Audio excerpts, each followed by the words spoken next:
what is the purpose of a prenup aside from, really pissing off someone? We raise adults. And I like that. I like that too. That was tweetable. It's easily solved, but again, you cannot spring this on him when he's in his tux and you're standing at the altar. Like, fair. Not the time. That's fair. That's a fair point. Hi, everybody. Welcome to Bloomberg Quicktake. I'm Madison Mills. And I'm Scarlet Fu.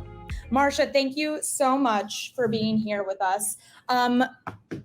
So we are here to talk about the most important financial decision you'll ever make in your life. And I think, Scarlet, can you break the news for us right at the top here? What is the answer? It's basically who you choose as your partner in life.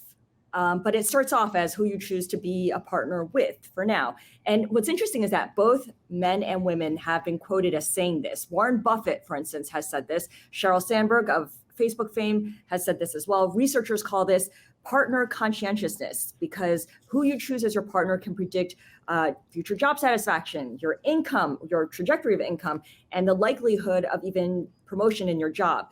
Because your partner, Maddie, sets a good example. And I'm starting to sound a little woo-woo on this, but makes it easier for you to be your best self. Well, that's the rosy way of looking at it. Unfortunately, the way that I look at it sometimes is that your partner can also set you up to be in the worst possible financial position of your life. We had a guest on the show say that it's, who you marry is more important than where you go to college, whether or not you go to college, in terms of the financial what impact you study they have on you, which is crazy, because I feel like from such a young age, we are told to think about our careers, but we're not told, hey, whoever you choose to marry, that's a really big decision. So we wanted to bring in our favorite finance, life, retirement, tax, money coach, Marcia Mantell, who we love to outsource all our big life decisions. We have a lot of questions for her every single time we talk with her. Yes, to talk about this. So Marcia, let's start a little bit broad here. It's critical to establish the relationship finance, I'm going to call it guidebook instead of rules, to sound a little bit more like a chill, cool girl. What would you say is the formula for approaching finance decisions with your romantic partner early on? The most important thing, and hello, Maddie and Scarlett, thank you for inviting me back. I come at this from a 40-year lens, ladies. I've been married to the same guy, my college sweetheart, for almost 40 years. And the most important thing is that the numbers don't lie. So do not make every money discussion, conversation turn into a brawl. It's super important to write things down and look at them. Does Dan really spend too much at Home Depot? Do I really spend too much on coffees? You could think that's happening because it's easy to argue, but when you see the numbers on the page, that's what tells the story. So I'm a big fan of budgets and cash flows and anything on paper. So you want to put the numbers down so you can focus on the math at hand and almost keep the emotions at bay, right? Absolutely, because it gets heated very quickly. What we think our partner is doing, much as we love them, if it's once it moves into the financial side of life, it can get nasty fast, and it doesn't always intend to go there. It just sort of naturally goes there, because if he's spending, I'm not. Or if he wants to stop working, then what's that do to me? Or if I want to quit my job, what's that do to him? These topics get very big, very fast. And of course, it always comes to a head when two people decide to move in together and start sharing their lives in ways that you can't gloss over, you can't edit, and you can't just put the best face forward. You see it all. You see it all. It's not a date anymore, right? Right. You're together all the time. I'm making this decision with my boyfriend now, and he's going to see all of my Amazon packages, all of my Old Navy shipments. Like, there's no hiding anymore the amount of money I spend on clothes. Marcia, more seriously here, what are the things that I should keep in mind and that my partner and I should keep in mind as we kind of go through this next chapter financially?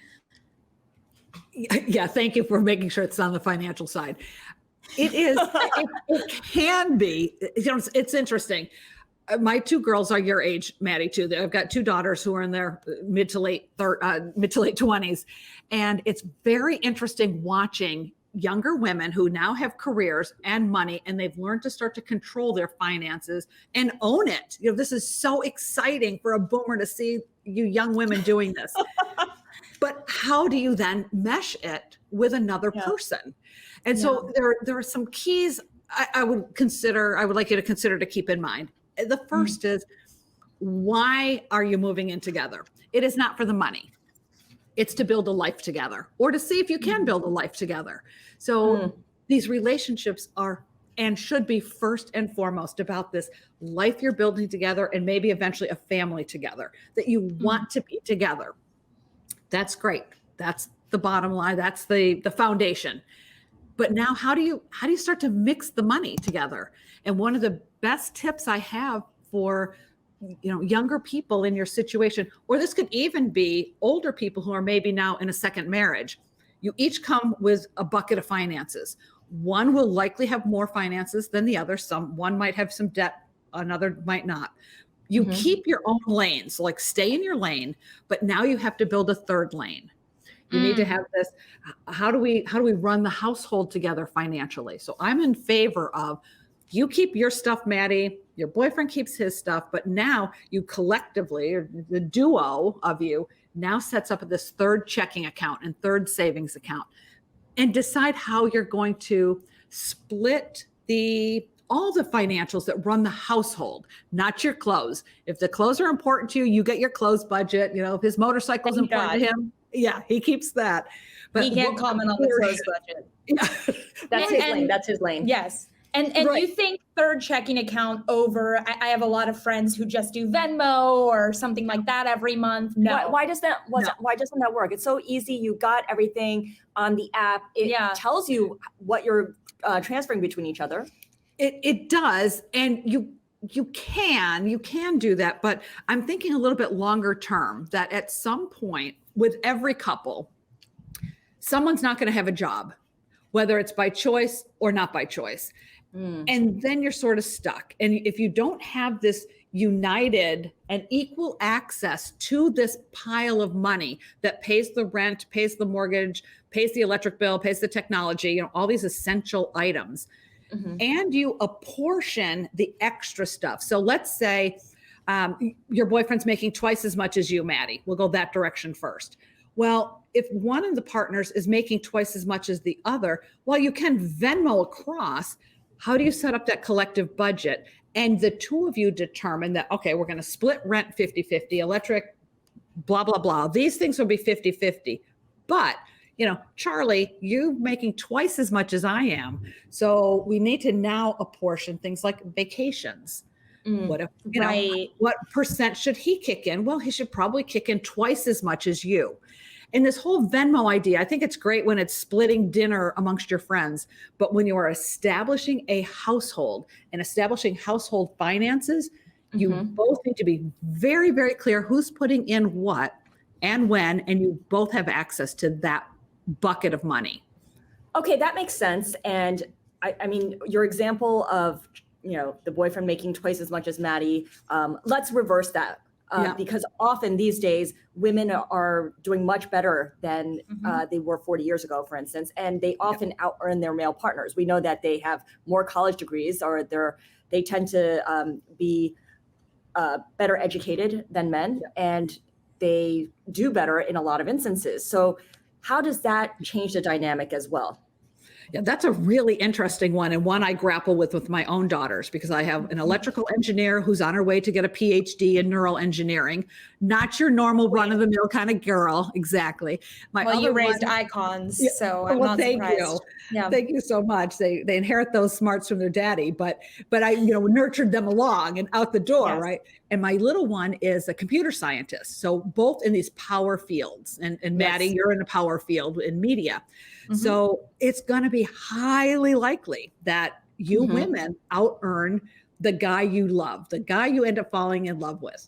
And it's interesting. I think the young men today are so much more open to women earning more. I think I shared with the two of you, my husband, we're old by all standards at this point. You said boomer earlier. Yeah. Well, yeah. I think you're the perfect age, Marcia. Thank you, Maddie. Dan has been nothing but supportive of my career. And I see it's not a lot of boomer men. That was very taboo. I mean, first of all, women working, then women having careers, then women out earning, all bad, bad, and bad. Today, these young men much more embrace it. And someone like Dan is a real role model for my girls. He has a saying in our house that if mama don't work, we don't eat. And that's how he, portrayed our finances to the girls. Like, not only does mama have to work, but mama's got to earn a nice big income. And that's not something you always see. But I see the younger men embracing that. And frankly, it's a little harder for me to say since I didn't my hope is that all of the millennial guys step it up. They're the ones in control of themselves to say, oh my God, this is fantastic. I married up, or I love that my partner, my wife is out earning me. Thank God I don't have to do as much then. Right. This should be an amazing thing. And the guys can really step into this role. I think that's the role of the millennial males. The boomer males, their challenge and their gutsy move, a guy had to let me in the door. A guy was the one who promoted me to vice president. A guy had to let these women have an opportunity. And so they went against what was their norm that they grew up with. The millennial men, they need to step in now and they take on their role in the generation. Well, they gotta go girl. Yeah, and they got to step up in some cases. There's a great article today in The Cut about how male partners want you to be successful up to a point. They love an ambitious woman. A lot of millennial men have mothers like you, Marcia, like you, Scarlet, who are incredibly successful. They want a female partner, if it's a hetero relationship, that is successful, but not too much, right? And so not in a way that threatens them. Not in a way that threatens them and their success. And that's something I've certainly experienced in dating outside of, the relationship I'm in now. So Marcia, I'm curious, it feels unlikely that you're ever going to happen to meet a perfect financial match to you. Unless you met that person right out of college and neither of you have debt or both of you have the exact same amount of college you're debt. both maybe from money. That'll never happen to me. I'll make it personal. So I'm, how do you begin to suss out your financial compatibility then? Yeah, I think this will sound a little odd, but you have to be able to laugh first and foremost. In any successful relationship, long-term relationships will tell you that we have great senses of humor. We laugh about things. You have to be able to let some of this go. There are going to be bumps in the road, financial bumps. There are going to be mistakes you make. There's credit card debt that one of you racks up that the other didn't. All right, let's try not to do that again. And then you make it something funny. I was sharing with you the reason Dan and I have stayed married all these years, and it's actually thanks to my dad. So he's a silent generation guy, right? And he told me when I was getting married at age 21 that I shouldn't marry for love, I should marry for money. And I was so insulted. So of course I immediately ran over to Dan and said, oh my God, guess what my dad told me? Isn't this horrible? Well, the next thing I know, Dan is using it against me. And Dan has come back time after time and said, see, your dad was right. I should have married for money. It's like, hey, buddy, that wasn't advice for you. It was supposed to be for me. So if we can put a little humor into these things, it just goes such a long way to keeping the relationship, knowing there are mistakes, and then, picking on each other a little bit. I get that. And we know that heading into these difficult conversations, but I don't see anyone laughing or being able to make a joke out of a request to get a prenup signed. That's come up. I've heard people talk about this. They're like, oh, he asked me to sign a prenup, or that came up, and I'm just all kinds of, pissed, outraged about this. Yeah, I'm offended by this. And by the way, any of you guys listening out there, please comment or ask questions if you have anything that you want to direct towards Marcia, or you want to ask Maddie about how she's dealing with her current situation, or you want to ask me about how, I see things. Please send us your questions. We'll be monitoring that along the way. But Marcia, getting back to you, for a prenup, can you explain why it's necessary? If, women are doing better, out earning their male partners oftentimes. If people are both coming in and they have good jobs, what is the purpose of a prenup aside from, really pissing off someone? Sorry, offending someone. Yeah, well, I totally hear you, Scarlet. I cannot even imagine if 3 years into a relationship, the ring is on your finger, you're going to get married, you determined you want to have kids, you've bought a house together, and then he says he wants a prenup. Yeah. Like, are you kidding me now?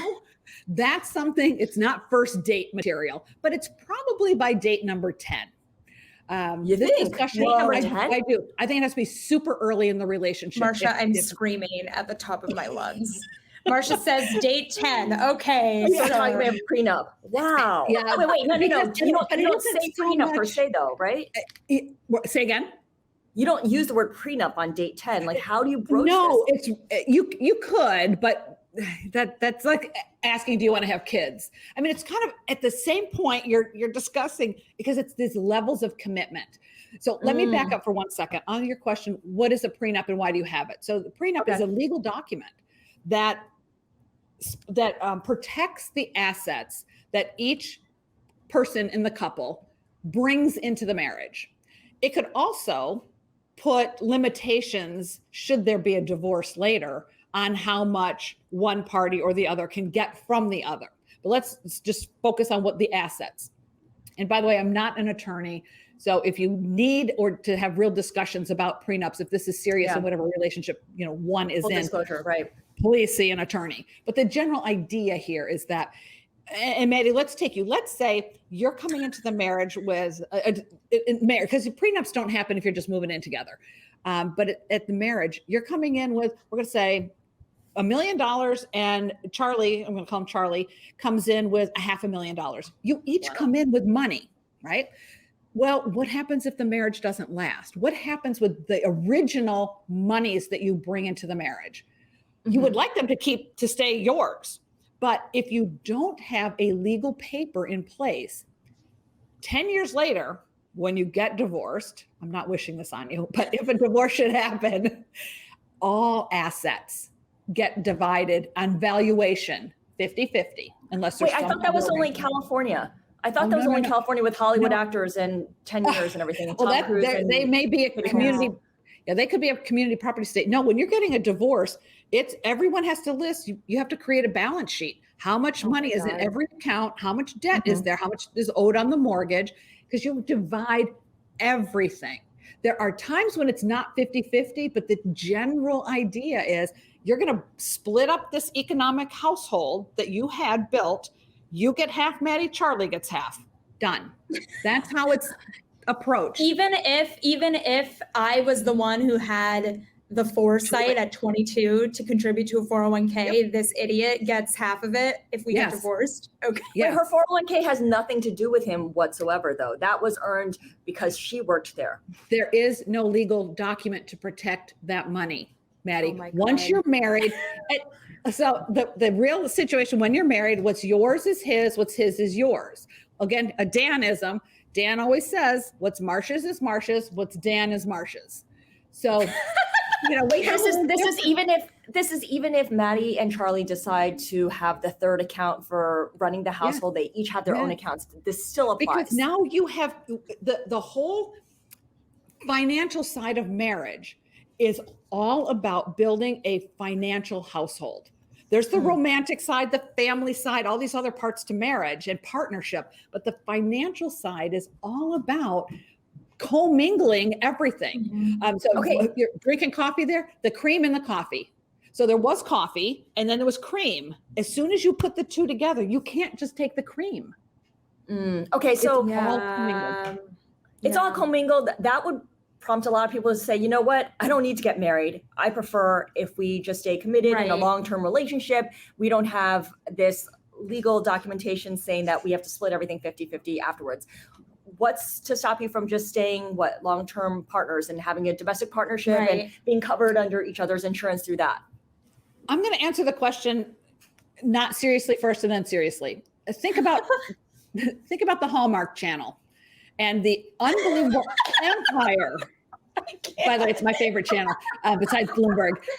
It is. Marcia, Nice. you're so speaking to my Pisces romantic soul right now. Please I continue. am so glad, because this is, women want the knight in shining armor. We want the romance. We want the big ring with the grand gestures.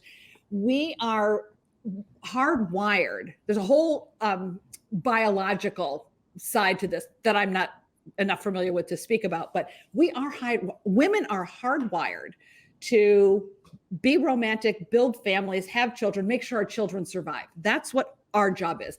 Men are hardwired to make sure that there's food on the table, the hunter-gatherers and such. So there's a lot of biology here and a lot of neurology. But when you think about how women want things, do you want to be 47 and sitting there going, well, geez, I hope Dan sticks with me now that my knees hurt, my back hurts.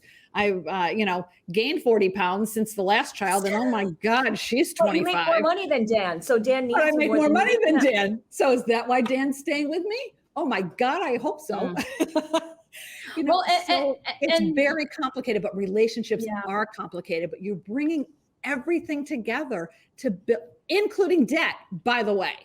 This is the other side. So let's now say, Maddie, let's change the equation. You're coming in with student loans of $200,000 and Charlie has none. Yeah. Well, Charlie has assumed that debt. Or you've got 25 grand sitting out on a credit card for your shopping fund. Charlie didn't come in with that, but he assumes that debt. So it's a balance sheet. I love paper. Put it on the balance sheet. You have to each be able to see, okay, this is what I'm bringing to the table. It's not a dowry anymore, right? I'm not coming with 10 acres, 2 sheep, and a goat.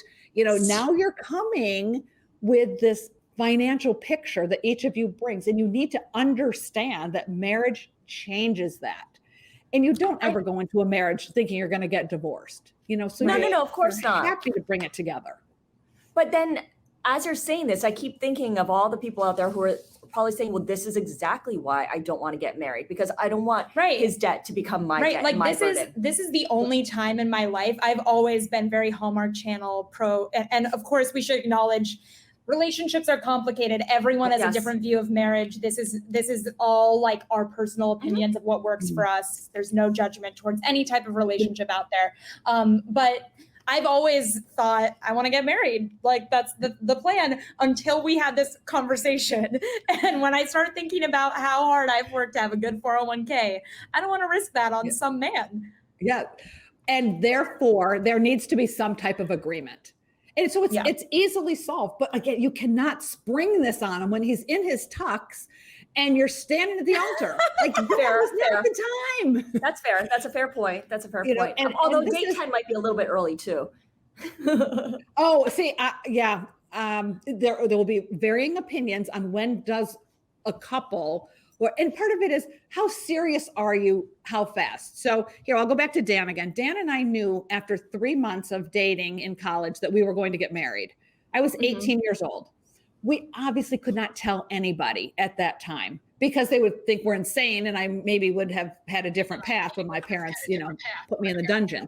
But we knew immediately. I don't know how, I don't know why. It just was. Sometimes that happens, that lightning strikes really fast, right? Where you love at first sight. Okay, it took me a couple more months than love at first sight, but it was very fast.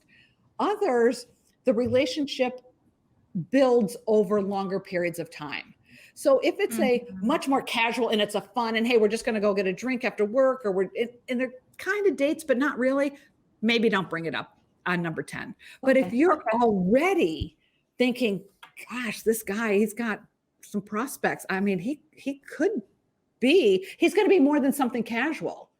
Right. You need to, and women have got to get comfortable talking about money. Not dollars. I make this much and I have $1 million in my 401k. Not to that degree. The philosophy around money. Are you a spender or are you a saver? Being honest and being straightforward about how you approach it. I read this advice from the Good Marker Institute, which is so good at like relationship questions. And they said one way to suss this out early on is to just ask, what did your parents teach you about money at a young age? That's Maddie manipulation tactic for getting that information out of them without having to say like, hey, are you good at money? Do you have debt? Do you spend a lot? Do you gamble all the time on a weekly basis? Right. Right. Are you on DraftKings? Like, what's the deal? Yeah. Yeah. That's what I mean. It can be very off-putting, right? It's kind of scary. Yeah. But so you can't really just lob it out there out of nowhere. But there are so many opportunities when the chance to talk about money comes up. It's often easier in a group, rather just be the two of you sitting by the fire with wine, do it in a group. You've got your buddies are out with you. You've got 3 couples are out, and something will happen. It's great at dinner because how are you going to pay the bill? Go, I was just going to say that. Right. We're going to Venmo it. Opportunity. Right. It really is like Venmo. Oh, so I heard this thing about setting up a 3rd checking account. Have you guys thought about that? You can immediately make a shift and talk about something else and get everyone in the conversation, which then when you go home, you can say, oh, can you believe Dan and Marcia? They're so dumb. I can't believe that's what they're doing with their money. Great. Doors open. Right. Yes. Okay. So you make a good case for why that conversation needs to happen. And if you decide that it's in your best interest or his best interest or both your best interests to discuss prenup and what would go into that. Something else that you've told us before is obviously how to save for retirement. Should you have your own secret stash of money? I mean, you can have the account that you disclose for your Old Navy buying habits and for his DraftKings betting, and then the 3rd account for the rent and the utilities. But should there be another stash of money that you hold on to that cannot be touched? Secret. Yeah. Right? And that you don't necessarily have to tell anyone about, but is okay to have. I've had women in my life call this something I can't say on the space, but an F-off fund is. So we call mine the Marcia Freedom Fund, and truly forget F off. That's freedom. Yeah, she's just putting it out there. We call it the MFF, the Marcia Freedom Fund. Dan named it, if you can believe it. That's so good. I never believe in having secrets in a marriage and in a relationship. There are enough financial. What was that? Good philosophy. Yeah. I think that's a really good, important foundation. So I do not believe women should have a stash of their own cash that hubby or boyfriend doesn't know about. However, there are so many different financial instruments out there where you can still put a level of protection on that while you're together. So for example, there's just your regular individual accounts. So I think the IRA is the single most important account in the world for women. IRAs are, the I in IRA is individual, only one owner, and it's you. You fund it up to $6,000 a year. So it's not like it's going to break the bank for most people. And you don't have to, you can put $100 in. It doesn't have to be, $1 million. You put your piece in, you stay investing it. So you're now engaged in this money process and the investment side of the world. And only you can allow any access to anyone else. You can allow trading authority to someone else. You don't have to though. And you wouldn't. This is Marcia's IRA and Dan's IRA. So and this important.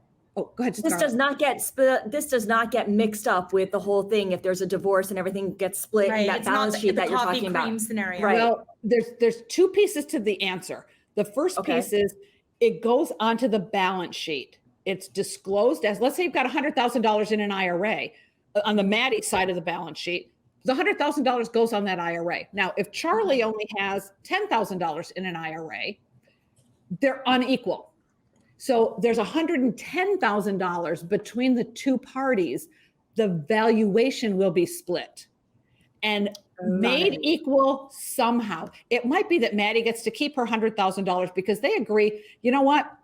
Maddie's going to keep that 100. I'm going to keep my 10, says Charlie. But Maddie has to pony up another 50,000 from somewhere else. So the valuation, so that the accounts get listed and how much is in them, all in the household is $1 million worth of value. Each party will leave ideally with 50-50. And we're going to assume kids are not involved. So but the IRA is hers because it's under her name. It's an IRA, right? Correct. Now, Charlie should also have one. So there's the Marcia Freedom Fund, and there should be the Dan Freedom Fund. Well, Charlie needs to get one if he doesn't have one. He has a Roth. I don't know. That's excellent. Fantastic. But it's his, and he doesn't have, you don't get to take money out of it. You don't, It's good you that you actually knew can that. put money in it. Interestingly, you could fund it. No, don't do that. And yeah. Well, you'll decide because you'll have that conversation. But he can put his own in. Do you expect him to fund your IRA? Right. Well, again, like I just think that it's so personal, right? Like from such a young age, I saw my mom have to deal with financial issues from her husband, who is, and I didn't want that to happen to me someday. So I got a really low paying job when I started out in New York City. It's very expensive to live here. And I maxed out my 401k because I know how much that can mess up your life moving forward, right? So I bring that intensity to this conversation because of that background. But Maddie, you've been really conscientious about it. Yes, and it's clearly so important to you. Yeah. And therefore, number one, it's only fair to Charlie that you make sure he understands that passion, and that is going to drive your every financial decision, number one. And number two, in the event you decide to get married, we are going to have some type of structured legal document that says what I bring to the marriage stays mine. What you bring to the marriage stays yours. And then day of marriage, we're going to start the whole financial situation on a brand new, fresh note. New accounts, new IRAs, so it's easier to keep track. You can always have multiple IRAs, and that sort of thing. So the two of you have to be on that same page. Now, look, if he says, Maddie, you're ridiculous. This is not what I'm buying into. He's not the guy. I knew that's where she was going with that. You did. It has to work for you. Your partner has to be your single biggest champion. They have to, they don't have to agree with everything you do, but by God, when you're having a bad day, they have to be the one saying, you are awesome, honey. Don't worry think about the wonderful, incredible judge who is being skewered by some of the shenanigans in Washington during her Senate confirmation. Yeah, Ketanji Brown Jackson. Ridiculous. Thank you. I'm always bad with names. She is freaking amazing. And these guys were an embarrassment, is the nicest thing I can say. I'll save all the other 4-letter words for Dan. And you just know her husband took her in his arms and said, don't you worry. That is not you. I know who you are. That's the guy you want to marry. And if Charlie can't respect your passion, your background, why you have this opinion and strength that you have about money, you aren't going to solve that. I don't think counseling solves that. Yeah. So no, it always comes out. Earlier. Yeah, it always comes out, especially once you live together anyway. Yeah. Like, do you feel that way, Scar? Do you feel like Dennis is your biggest champion? Oh yeah, he's always like, you can continue working. I think I might need to retire soon. Really? Does he know Dan? I love that. I love that because you're at the beginning in my eyes in so many ways. He's like, yeah, you continue doing what you do, and I think I'm at the end of what I need to do, or not what I need to do, what I can do, and I will take care of the dog. I will take care of the boys. I'm like, okay, right. Again, another example of why men should feel happy to be with a woman who maybe is making more than them. It gives them flexibility too. You know what? So when you have kids, especially if you have boys, I think, because I do have boys, it's really important to show them that you work and that you are doing your end of contributing everything, and that you are not putting your life on hold to raise them. Yeah. Because you don't want them to go into their future relationships thinking that that's how the female-male dynamic works in a partnership. Yes. Yeah, though I will say I'm a huge fan of the at-home moms. And if I could have made a different decision, I would have been an at-home mom. I think that's a fair point. I just don't want there to be any assumptions. Yes. Right. I don't want anyone to go in there thinking like, this is what this person does and this is what this person does. And that's how it is. The assumption should be both people pitch in. That's right. And dad does laundry and dad does dishes, and it's, mom's not the maid. So it's super important to raise really wonderful adults. We don't raise Yes. children, we raise adults. Mm. And Ooh, they I need like to that. see, I like that too. That was tweetable. I'm going to go home and Oh. say that today. That was tweetable, Marcia. Oh, I mean, I think we're bringing it into like an emotional labor, a household labor, equitable division of labor discussion, and we have to leave it. So we're gonna have to save that for our next installment with you, Marcia. But we I will be think- back, and we'll bring Marcia back. Yes. But Marcia, we can't thank you enough for joining us. Thank you so much for giving us incredible, actionable advice that we can all take away to our relationships. Highlighted by her own personal stories of how she got here and Yeah. the lessons she learned along the way, which is always, I think, the most helpful way of really understanding things. Yeah, absolutely. Well, Marcia, thank you so ladies. much. You're welcome. It's been a pleasure, Marcia. And Thank thank you to you. our Twitter audience. Thank you all so much for joining our space, and let us know. We want to do these spaces a lot, and we love talking to Marcia. So we want to do this more. DM us, tell us what you want us to talk about. Let us know what you're curious about when it comes to finance, economics, and we'll find the right person to chat with and bring in our own personal examples as well. Thank you so much, everyone. Thank you, Marcia. Take care. Bye. Thank you.